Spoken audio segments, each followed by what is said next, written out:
Good morning. Today is Friday, January 8th, 2021. Mark Twain famously said, "History doesn't always repeat itself, but it often rhymes." That's why these lessons in leadership that we learn from Moshe, starting in our Parsha, Shemos, are so important. Because they're not only a record of our past, but they are a blueprint now as we navigate our lives today.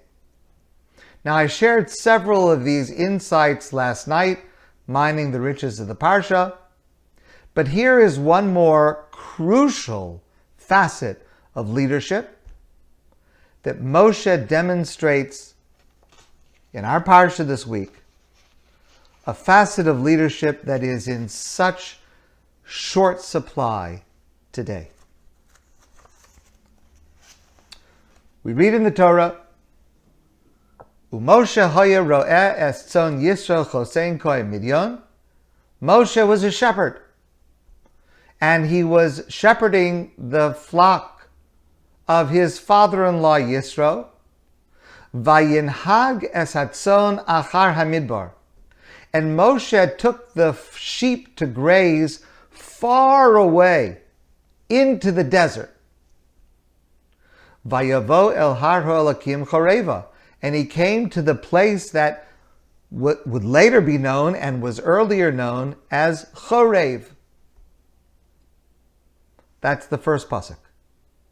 The next pasuk is Vayera malach Hashem elav balabas eish mitoch hasneh.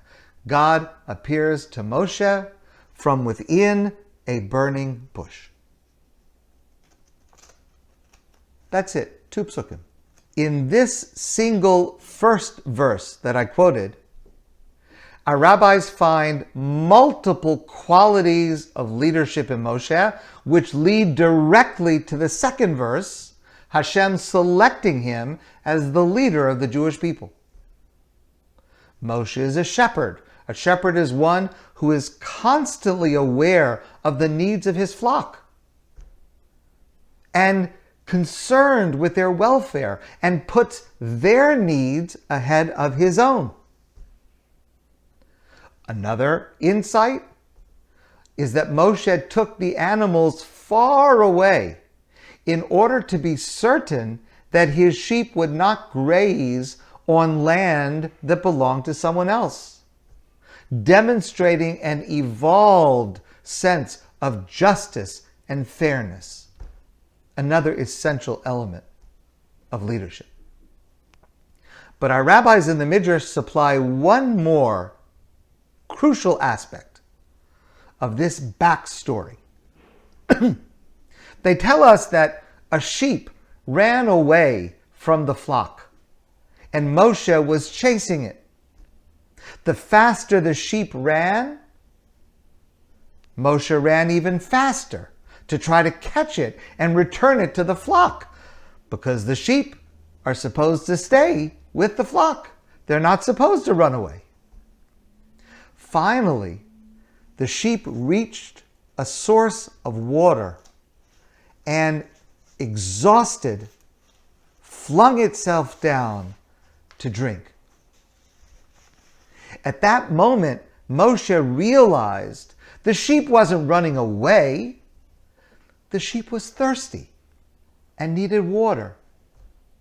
And Moshe said to this sheep, "I'm sorry for chasing you and causing you to run so fast ahead of me. Had I known you were thirsty, I would have carried you in my arms to this water." And that's the moment God appeared and said, "Vayomer Moshe, Moshe, Vayomer Hineni." And Moshe answered, "Here I am."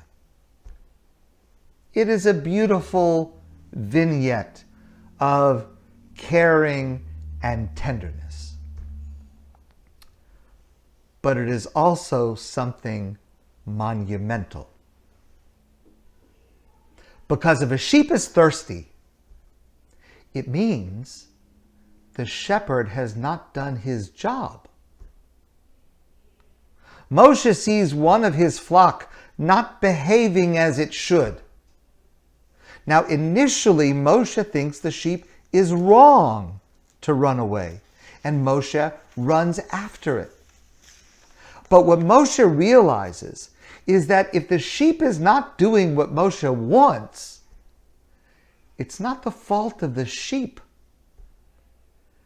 It's the fault of the shepherd for not anticipating the sheep's needs. Every leader needs to develop within themselves the humility to at least consider, if my flock misbehaves, perhaps the fault is not within them. Perhaps the fault is within me. Every leader needs the humility to recognize his or her own share in the shortcoming of the flock.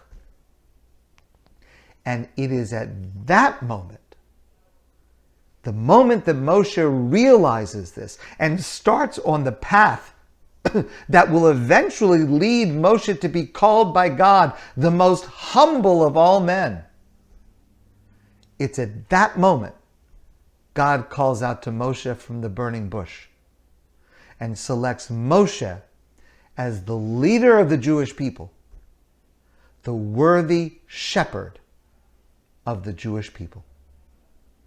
That is a lesson that is so necessary for us because it is a quality of leadership in such short supply today. Hopefully all of us can take this lesson from our Parsha. My friends, I wish you a great day and a beautiful Shabbos. And I look forward to seeing all of you soon in person.